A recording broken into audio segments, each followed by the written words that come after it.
Welcome to The Voice of Counseling, presented by the American Counseling Association. This program is hosted by Dr. S. Kent Butler.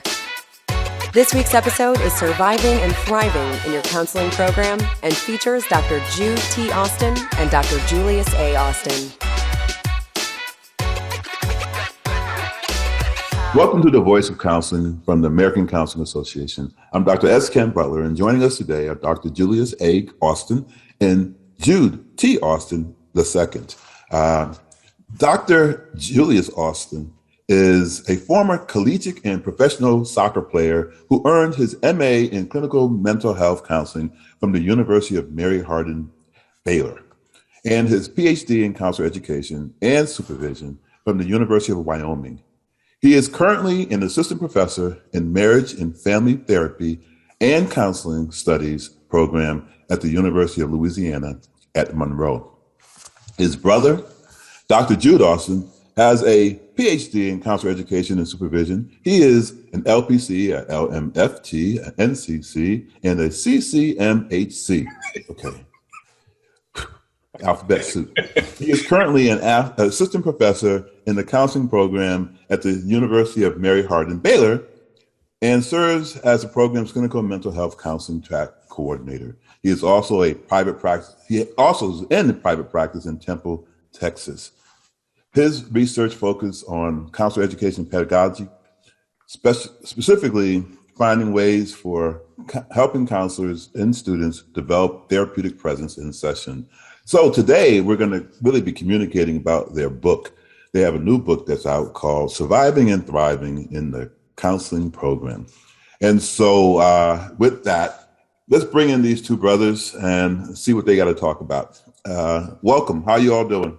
Doing pretty good. Yeah, real good. So you all are kind of new to the profession and jumped in with both feet and are just doing your thing.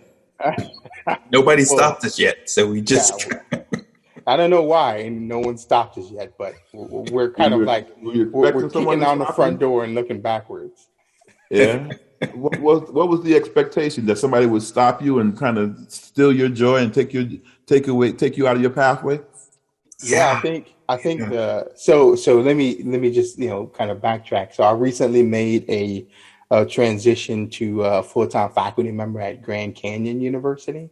So I'm over there right now, and it's like this is not my first university. Right. So you guys have an interesting pathway. First of all, into this profession in the first place. So you got your twins. Yes. Yep. And then you're in the same profession. Yes. I don't even know if you're identical or fraternal. Are you identical? Yeah, we're identical. Yeah. And so you're identical, and then you're in the same profession trying to mess with folk. Yeah. Is that what we're doing here? I think that's the title of the degree. The only difference that I can tell the difference between the two of you right now is the fact that one of y'all wearing glasses and one of y'all not. We try to do that to help people. Try to do that.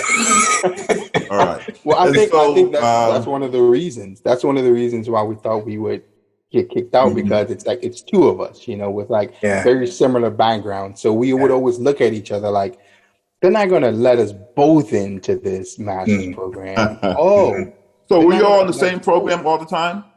Yeah, we were in the same program. The same master's program and the same doctoral program? Same master's program, same doctoral program. Yeah. And started working at the same university, Mary Hardin. What's that? No, so we got our undergraduate degrees there and our graduate degrees there. So I'm teaching in the same program that I graduated from. Okay. We both went there. We played 4 years of soccer there and some professional soccer in between.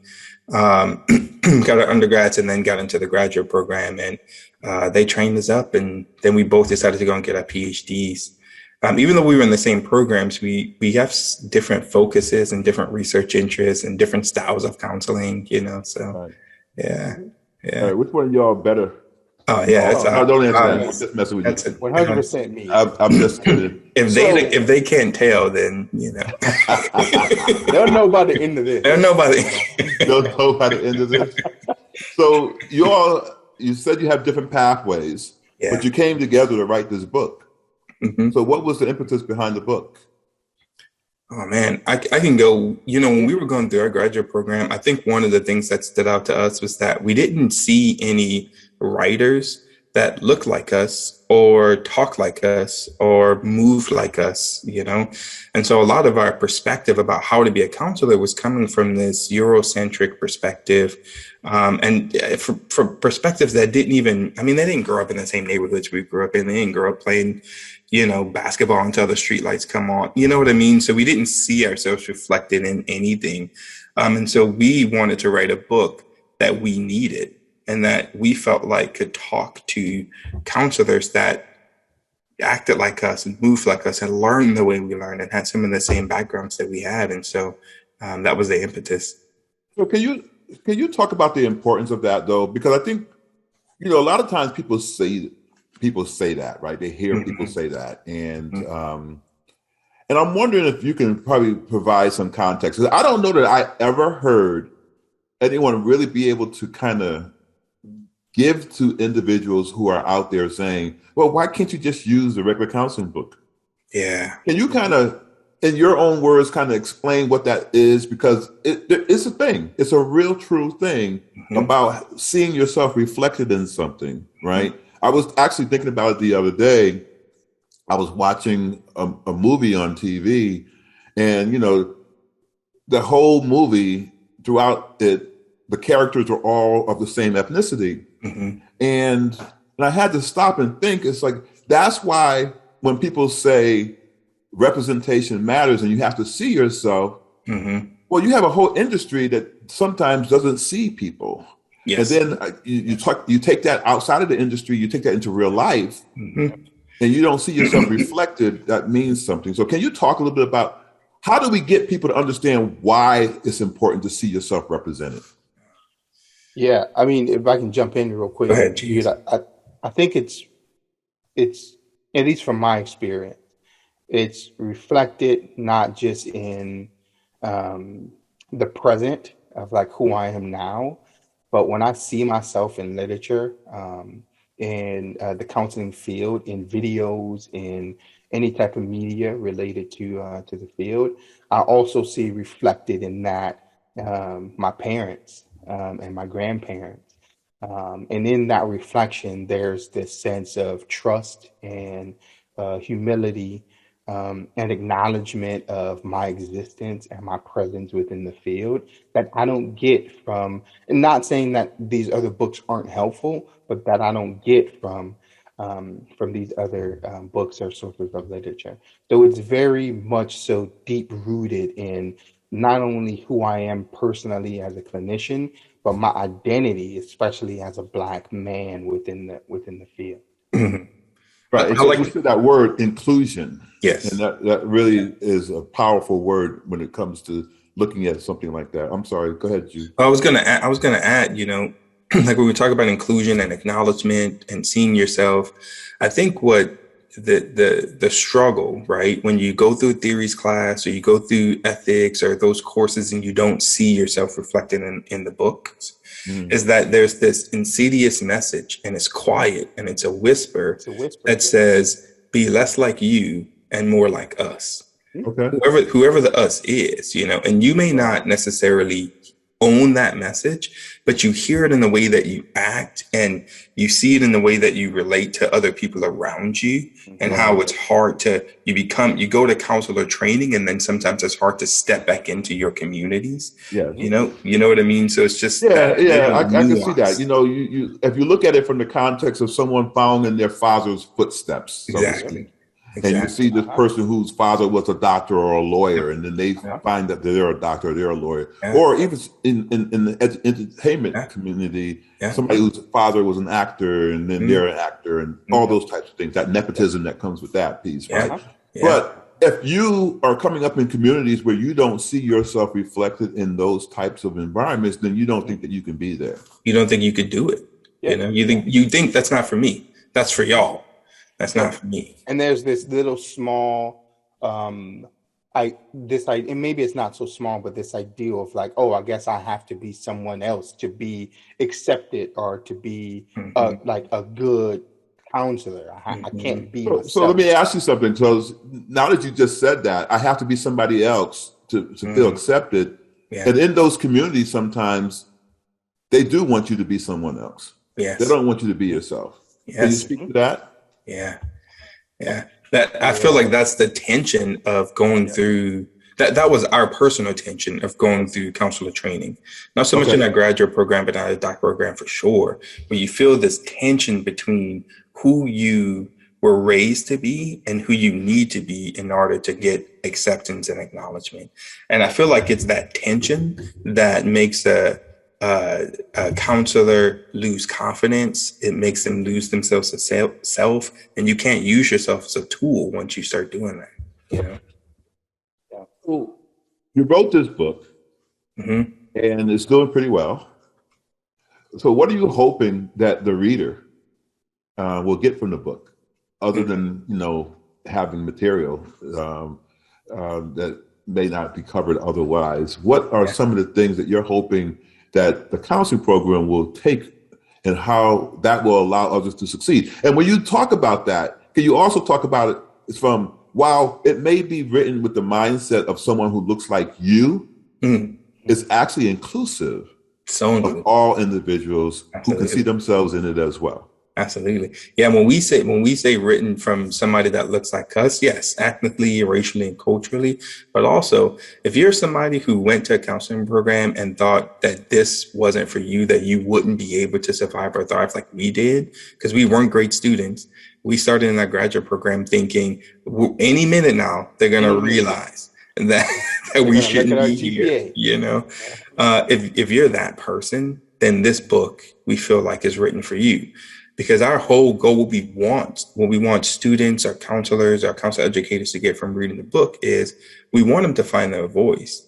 We want them to be confident in their voice. We want them to be anchored into the idea that they can do it, that it's possible. And also sometimes you have to survive stuff, and sometimes you can thrive through things, and to be able to differentiate those two things. Okay. All right. So you got this book, it's written.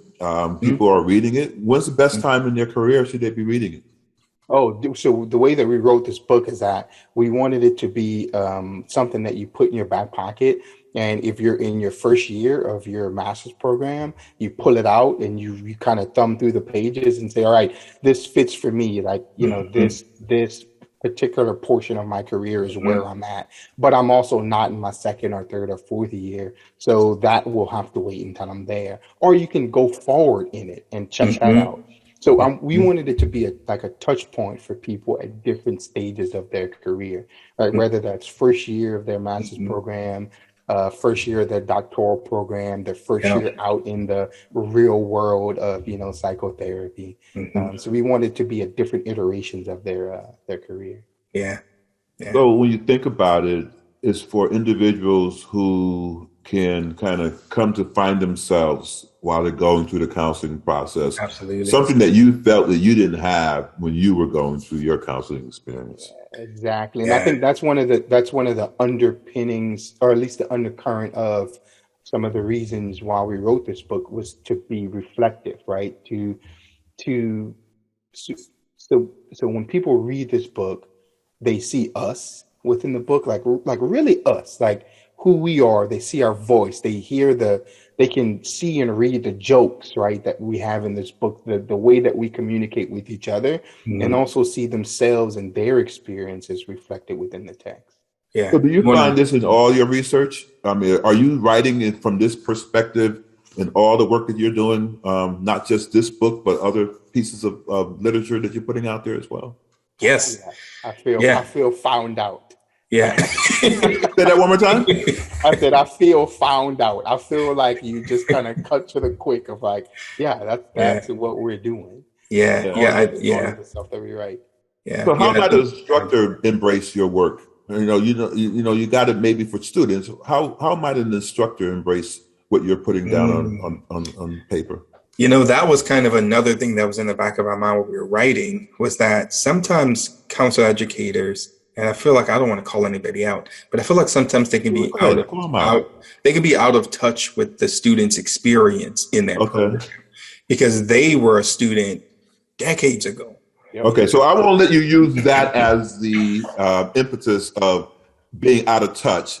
But what does out of touch do for the student? Can you kind of talk from that perspective? Because well, it's somebody was 40 years ago, but what is it about being out of touch that really is not something that students who are going through right now can embrace? Yeah, I think it's a parallel process, right? Okay. Like if counselor educators are out of touch with what it's like to be a student, then it's hard for students to be in touch with their process and their experience of going through the program. Okay. And so when we're writing the book, and what we want them to embrace is the student experience. Okay. You know, there's not a lot of times where counselor educators can sit there and read and think, what are our students going through? And so we wanted to kind of have that voice too of like, hey, this is also the student experience. And so if I'm a counselor educator, I'm reading it thinking, man, are some of my students going through this? Am I doing this with am I making my students feel like this? We want it to also be a reflective thing for counselor educators. Yeah. Not a punitive thing. It's not at all. Like when you talk about somebody reflecting upon that, it's about, this is what you're leaving. This is the seeds that you're planting in the students that are in your classroom. Exactly. Yeah, we hope that whoever reads this book, whether it be a student, whether it be a doctoral student, a clinician, an educator, that it access specific questions about their experience and also creates questions about the students that they are in charge of. So what's your point of pride for this book? Each of you. That we finished. No, that is not done yet. Nah, you know, man, I think my point of pride is that when I read it, I can laugh at what my brother talks about. Yep. He can laugh at what I talk about. And I feel like I can see him and I can see myself in the book. I can see my grandpa in the book. I can see my mom and my dad in the book. That's what I can see lessons that they told us when we were working, building a fence or something in the country. You mean the book? You know, I think so. Yeah. I'm just messing with you. No. I know you're just messing with this, but tell them. And I don't want to take it. I don't want to take up too much time with this, but like you have no idea the impact that like you've sneakily and quietly had over like our development as clinicians, even watching you from afar at conferences. You know, me and my brother were like nervous to go up and talk to you at the ACA conference. I think it was like in 2015 or something like that. Yeah, really? You did a panel with some of the other brothers in the professoriate, and we were like blown away. I mean, it was like when you talk about like representation matters, we thought we were the only African American counselor educators. The only ones. Like we were like, okay, so I guess we gotta, and then seeing all of you guys up there was like, oh, it was like seeing stars, like. Yeah. It was like seeing let me pull back there and just tell you that I had those same feelings about so many people I know whose shoulders I stood upon as well. So so I get that. I understand where you're coming from with that. I think I was just joking in terms of, do you see me? Because I also want to know, would an Asian person see themselves in it? Would a person who considers themselves to be Middle Eastern or whatever see themselves in it as well? I think so. Yeah. I think there's some tenets that's universal in this counselor journey, and like especially in the counselor training journey, where different coaches experience similar things, different things as well, but also a lot of it. There's a lot of anxiety and fear, and am I going to mess somebody up? Am I going? All of that stuff is in this. We wanted to highlight those universal tones throughout our experience that not only we had, but also some of our peers did, and some of the students that we teach now. So I think I asked this in a way. Let me ask it a little bit differently. Yeah. When you thought about putting this book out there, what was the thought process? What did you know was missing? How did you know it was missing? When did you decide to put a proposal together? All those different things that came with putting this book out there in the market, right?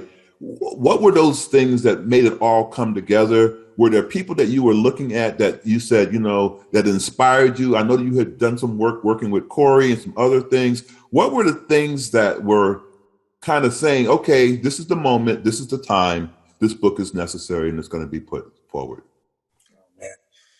I can jump in, Jude, if you don't mind. Oh yeah, go ahead. Dialogue. I think dialogue, you know, like, and paying attention to that dialogue. These conversations that me and G has had, because we're getting into counselor education. You know, we graduated in 2016. So we had conversations about like, man, these are conversations we're having with students. Like, these are the themes of the conversations we're having with students, you know, and then talking to other peers and colleagues and thinking, man, is there a book out there that talks about this and talks about that?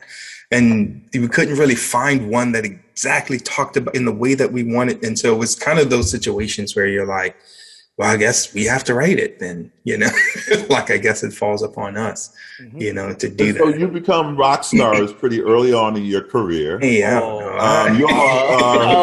Listen, not very many people can say on their vita that they did a keynote for a major conference. That's so pat yourself on the back a little bit. So what was that experience like, you know, to be seen as someone who had a voice and needed to have center stage?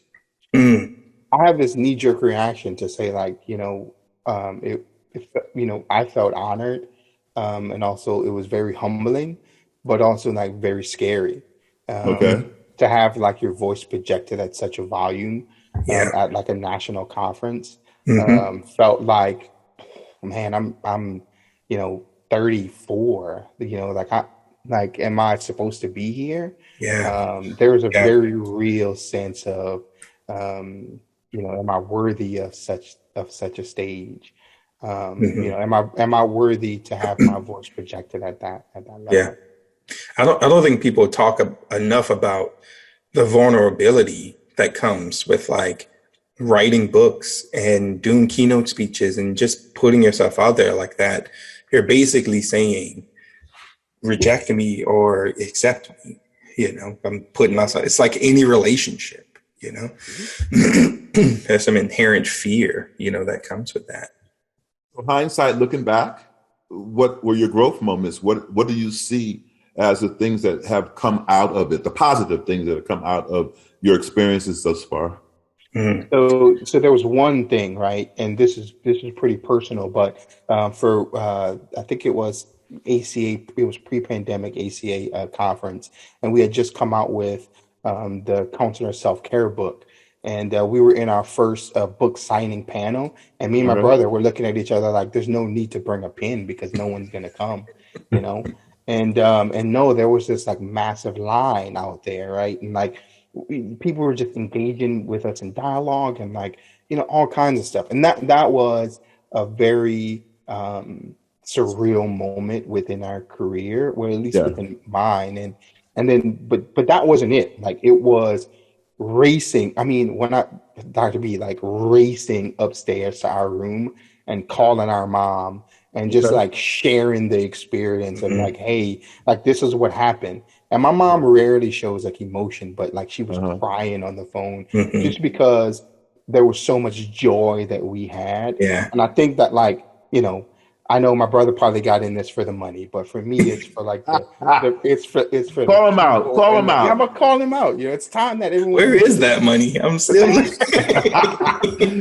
So that's really funny. But I feel sorry for the first couple of people I signed anything for. Oh man, I didn't know what to write. No, so, not at all. You tried to be inspirational or something. Like, have a good day. It's like, what do you say? Thank you for coming. I appreciate your attention. Right. And then after that, I was thinking back in my mind. I was like, they're going to look at that and say, what the heck? What? His name is not even spelled right. He didn't even spell his name right.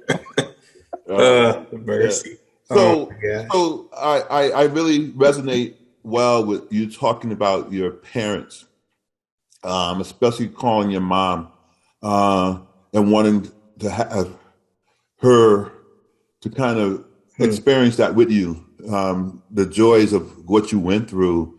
In the Black community especially, there is something that I don't know that other people might understand in the same level that happens for folks, because you could be of two different mindsets. That's a little overboard, or Yeah, I get it. I understand it, right? Yeah. And I liken that to graduation. If you ever gone to a graduation ceremony and you see somebody walk across the stage, yeah, because it's not just the person walking across the stage that's getting not at all, man. In our community for the most part, right? Because it is such a revered thing for someone to who have gotten their degree, and hopefully don't forget their community once they've gotten their degree, right? And why that resonates so well, which is why you ran upstairs to call your mom. Can you talk a little bit about why family matters? Oh my gosh, how much time do we have? Yeah.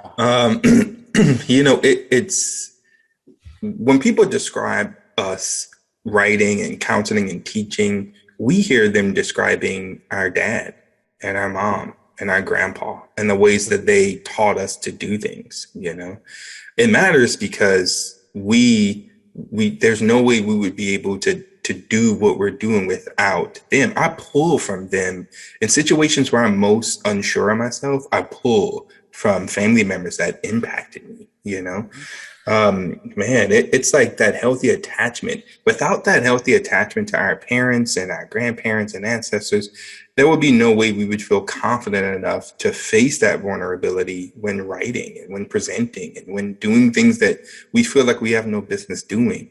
It's that secure attachment that allows us to say, if I fail, I can still go home and eat my dad's red beans and rice and watch the Saints game and be fine. It's that. And I think that's why it matters so much. When we accomplish things, it validates their struggles, Also, failure has a place as well. For sure. Because you can sit in two different ways, right? You can sit and lull in that and kind of, allow it to take you away from your true passion and your destiny, or you can thrive through it, right? And that's kind of what you talk about with your title, right? That's exactly it. Yep. That's exactly it. Like becoming a counselor is a crucible of self-determination. Like it will hold you and change you and mold you and put you in positions that you are terrified of. And you can only survive it or thrive it. Right? That's it. And sometimes you got to do one or the other. Sometimes you're just surviving. Yeah. So with that, why are the experiences of counselors in training so important? Oh, the experiences are important because I think reflectively it shifts the way that we train students. So like making the experiences of students relevant shapes how we not only train but how we influence students' ability to care for themselves throughout the process of a graduate program. It shifts the way that we, the different classes and the different modalities that we have students make contact with. How does that translate to the quality of care for your client? That's what I was going to say. And then extending that out into the community. Like counselor training is I feel like I get passionate about. It's so important because, man, the counselors have so much power and so much influence in the community. I mean, you see it as like, sometimes counselors see it as 1 hour, or you're just working with one client, but that client has cousins and uncles and kids that have relationships with the community. Before you know it, you're impacting a whole community by the things that you say in 50 minutes, And so to be able to train a counselor, not only to know what to do, but to respect that power. Oh my gosh, man, it is so important, Very nice, very nice. So maybe we can come back after the break and kind of talk a little bit more about it, because there's a concept that you all kind of talk about, the good counselor. Yeah. And that experience of being the so-called good counselor. Yeah. So let's try to hit that and talk about that when we come back. But before we go there, one last thing that really resonated with you after the keynote. I mean, other than running upstairs and talking with your mom, how did you kind of come down from that experience? What was that experience like for you two in regards to that? It was simply put one of the highlights of my career because I was able to, there's this connection that you have with other clinicians who are out in the world doing things for clients, and you could feel that in that space. Oh yeah, feel that in that space. Yeah. It was very much so present. Right. I can imagine that those good connections outweighed any possible negative responses you may have gotten from being involved in that. Absolutely. Sure. Yeah. You just, and it since rippled. I feel like I didn't really come down for it until a week later. I feel like every day I was like, oh, I did that. Oh my gosh, somebody from this country probably listened to that. Or man, I wonder if, such and such heard that. You just have this, you start thinking about the people that the shoulders you're standing on to be, you just, it took a while. So 10 years from now, when somebody comes up to you and says, hey, I saw you. And anyway, well, thank you all. We're going to take a quick break and we'll come back with the Doctors Austins. This is Dr. S. Kent Butler. This is the voice of counseling from the American Counseling Association. We'll be back in a few. Counselors help positively impact lives by providing support, wellness, treatment. We're working to change lives. We are creating a world where every person has access to the quality, professional counseling, and mental health services needed to thrive. Welcome back to the Voice of Counseling. This is Dr. S. Kent Butler, and I'm here with the Doctors Austins, and they are going to be talking today a little bit more about what it is to be a good counselor. And with that, I'm going to pull you two in, and I'm going to ask you kind of talk about the good counselor and how does that potentially impact the relationship they create with clients?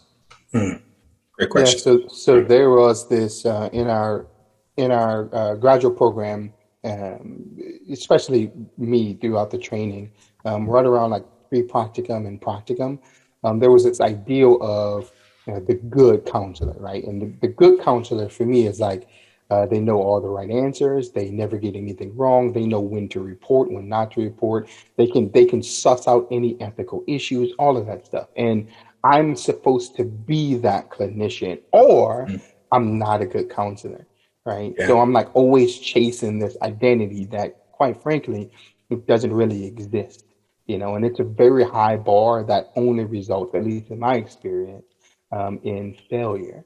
Failure to reach that potential of what a good counselor is. Yeah. And I think, for counselor educators and, for ourselves going through the process was having to figure out that, and this sounds weird saying this out loud, but I'm going to say it. We learn to be good enough counselors, which sounds weird. But I think we learn to give ourselves grace, not to make mistakes. We're not going out there trying to make mistakes, but I think to give ourselves permission to be imperfect made us better counselors, and to be curious, to be curious, exactly. Be curious about our experience, the relationship that we have with clients, and also to be curious about the client's, experience. Is that how you stepped away from the imposter syndrome? I think so. I think so. When we started to realize that there's so many different kinds of counselors and there's so many different ways to do counseling. And I think sometimes even in programs, there's this like phantom identity of what it means to be a good counselor that everybody's trying to fit themselves into. And it causes so much stress. And so for us to, and our faculty, at the University of Maryland, Park Bay, helped so much at giving us space to grow. And so we had to do the same for ourselves. Nice. So when you found your voice, you found the essence of counseling? I think so. But let me be specific, and Jude, you can jump in. I think we started listening to our voice. Okay. It wasn't like it was lost. We just started listening, and what we heard was the counseling sessions we had with our mom when we didn't make the team, the back porch conversations we had with our grandpa when we went through our first breakups, Like that's what we started like, oh yeah, we've been taught to do this by people. Now you can't tell me the Austin brothers have breakups. Come on. We had them, and that's what grandparents are for, and dads to take you on long walks that they're in nowhere. Yeah. All right. Let me stop messing with you. And so burnout is a really real thing. Yes. Yep. Right. We just come off some of the toughest 2 years of anyone's life ever. Right. Ooh. With this pandemic, not only this pandemic, but what's happening in Black and brown communities as well. Mm-hmm. What has the pandemic done to advance the counseling education space? To advance it, I think similar to what we were talking about before, it asked questions that we didn't know needed to be asked, right? Like, what does it mean to be in a relationship or to maintain a relationship from from the distance of a computer, right? Mm-hmm. And like, what's the distance like, to maintain a relationship and all the intricacies of relating to a client over a screen, and like, and also, what does prolonged screen usage from a clinical perspective do to the way that we view ourselves? Mm-hmm. I think it asks questions that allow us to go out and search to find the answers to questions that we may not have even asked if this pandemic didn't happen. Mm-hmm. Yeah. Talk like the questions I feel like I've heard that it asks is, who are the people that are really underserved? Mm-hmm. I think like when we talk about pressure telling the truth, I think the pressure of the pandemic told a lot of truths about the counseling field and the people we serve, that maybe some people weren't ready to hear. Maybe people were ready to hear, and we're kind of finally we can start serving these populations, Mm-hmm. But I think that's kind of the way it's pushed us, because we had to go out and find a way to serve these populations that. Nice. Yeah. So, do you think that this thing that we just gone through is enough to kind of entice more people to be a part of this field and to help to better serve and to support counseling students? Anecdotally, yeah. Anecdotally, I feel like I sense less stigma around getting help, and especially in Black and brown communities where it was kind of, taboo, where I feel like now it's like, oh, there's options, there's people like us, you can see it being reflected in the athletes, exactly. So when you look at, different Olympians, when you look at different NBA players and NFL players, you can see that reflected in this transition of, via social media, the transition of like, oh, okay, so it's not just me that is in therapy and that needs therapy. Mm-hmm. So this ideal that, especially as new technologies are being advanced in the way that we can have access to therapy, I think it does entice people to be not just a part of the profession in the sense of being a consumer, but also from a clinical perspective of people wanting to be a part of it. Mm-hmm. Yeah. So you all both athletes. A question that I've been often struggling with as of late, and this across the different sports fields. I know you were in soccer, but in the NFL, football, one of the things that I've been noticing lately is the advertisement about mental wellness. Yeah. But there seems to be something missing. And before I even ask you what that is, I'm not going to go into it and say what I think it is, but I just want to hear your perspective on what I just said to you just now, when you see the advertisement about mental wellness coming from the football arena. So yeah, I think one of the things that, and this is just one of the things, but I feel like one of the things that's missing is, there's several things. Like as I'm thinking about it, I'm like, there's a lot that's missing because we have an interesting perspective of being like a part of the athletic community while also being a part of the the counseling community. So I think and that's really where I want to go with that is that for me, what I've seen missing is the counselor. Yes. Yep. Yeah. And I think it's very difficult to, I think, our training is general. So, we can treat, the myriad of clients, but I think specific populations like athletes are different, right? Or it could be different from the general population that a clinician could. It's a special population. So stress looks different, anxiety looks different, pressure looks different, for someone who's a high performing athlete. I think that's the thing that's missing is the voice of clinicians within that process, to not consumerize the ideal of therapy, but almost humanize it. Yeah. The message is a great one. I would never stop anyone from finding, help. For sure. But when you talk about finding help and finding your mental wellness, you also have to talk about how one could get there. It must be inclusive. Exactly. Of the counselors who are standing here ready to kind of do that work. And so, in full agreement. So we talked about the Black community. We talked about the things that have happened because of the pandemic. The social environment has changed so much. The role of advocacy to improve financial equity in the counseling field and how this can help counseling students and new graduate students in particular. Can you kind of talk about that? How do we improve access to mental health care for everyone?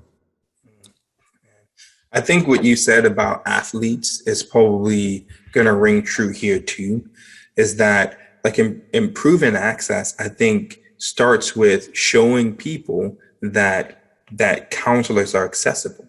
Counselors like me and you and Julius, we're out there, because it's hard to find a counselor that looks like you. I know in my community, there's me and one other African-American male who we trade referrals to. We went to the graduate program together. And so I think if we're talking about how do we improve access, it's finding better ways to advocate for ourselves as a field, advocate for ourselves as a clinician, to say that we're out there and we're ready to serve, Yeah.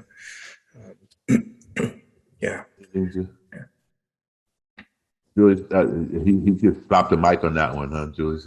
Yeah, it's like, it's one of those things where you, as a student, you think, oh yeah, there's people that's like out there that's ready. As soon as I get my license and I jump out there into the world, people are going to be there. If you build it, they will come.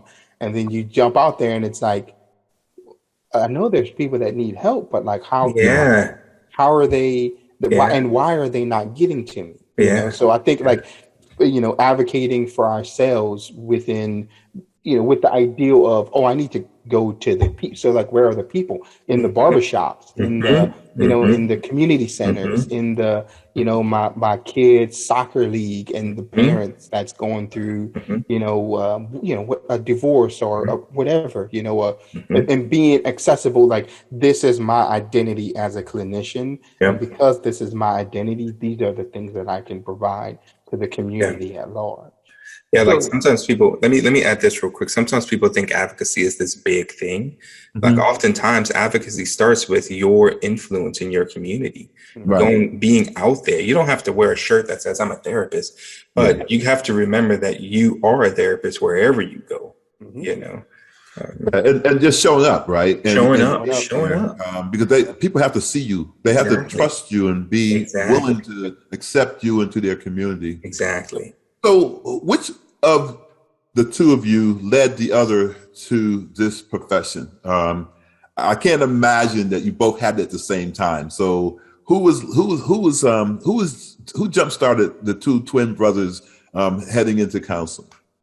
I think we stumbled blindly together into this experience.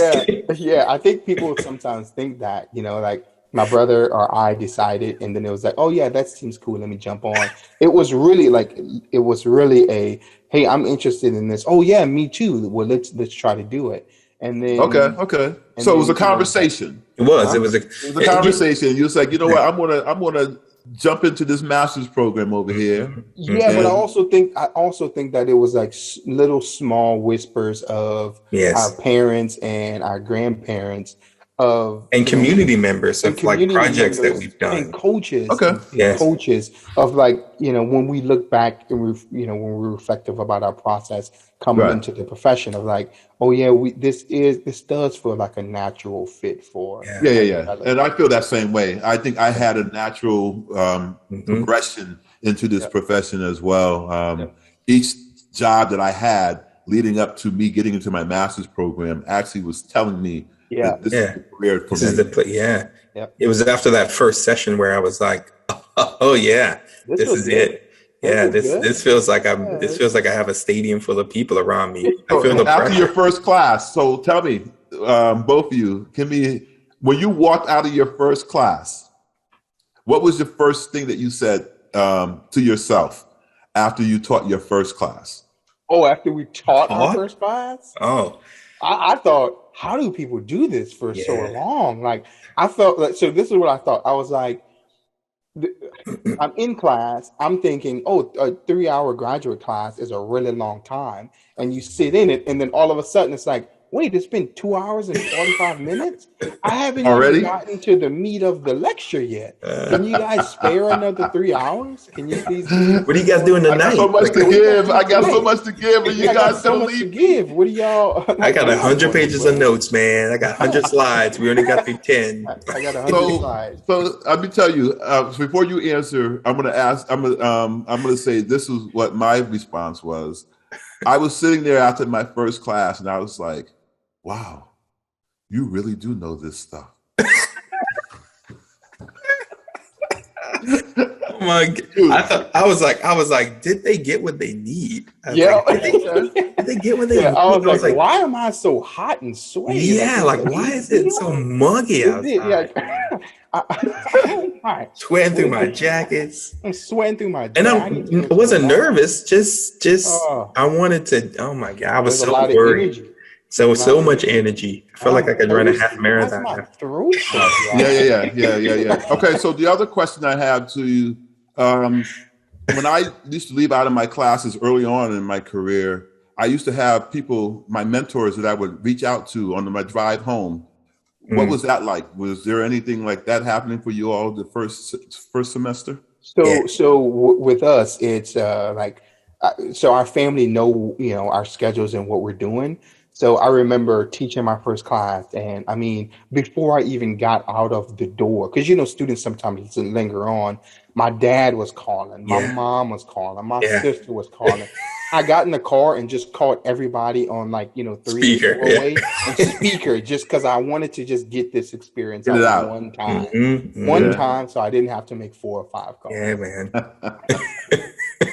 Very nice. All right, so. We're coming up on the end of this hour, and I wanted to ask about your hopes and your dreams for our counseling profession. It's a profession that is going to continue to grow. The learning and the adapting that's there, and what we hope the role of a counselor or a counselor educator is going to be, and how we instill that into our students, and what that looks like. So can you talk a little bit about your hopes, the things that you're hoping to do? First of all, what's next after this book and other things that you've been doing? What's next? And what's your hope for this counseling profession? Man. Well, next we got another book coming out for ACA.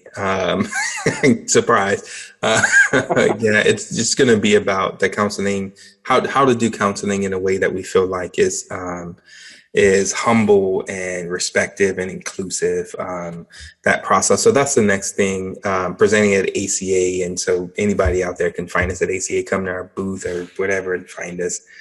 Y'all are inviting writers in with you, or are you all just doing it on a solo? I think we're doing it solo because we, in our doc program, we wrote down ideals and journals about what books we wanted to write. And I think now we're kind of at the point where we are comfortable and we feel like our relationships are strong enough to invite other people in, to those things. But as far as hopes, my biggest hope is that we can focus on training. My biggest hope is that what the pandemic has showed us is how important it is to build healthy relationships with clients. And not to say to get back to basics, but to really train presence and therapeutic presence, and train students on how to manage multiple relationships and dynamics, to make counselor training more dynamic and fluid, because the field is changing. I mean, we have students who went from practicum to internship in a completely different counseling field from when they started, practicum. And so to be able to really get down to training students on how important it is to show up, be there for the community, work individually, work with couples, all of that stuff. That's my hope. Yeah, if I can kind of squeeze in real quick, I think similar to what you're saying, Jude, one of my biggest hopes is that we mold and shift the counseling field in a reflective way to what society looks like. As we transition to some of the needs that are going to come out of, the pandemic, whether it's, more adaptive technologies to have people be a little bit more inclusive with the way that they do therapy, to be inclusive of the communities that need therapy. I think I would really hope that the profession is malleable to the society's needs. Very good, very good. Well, thank you both for inspiring the world. It's great to see you show up and show out as brothers who are just doing your thing.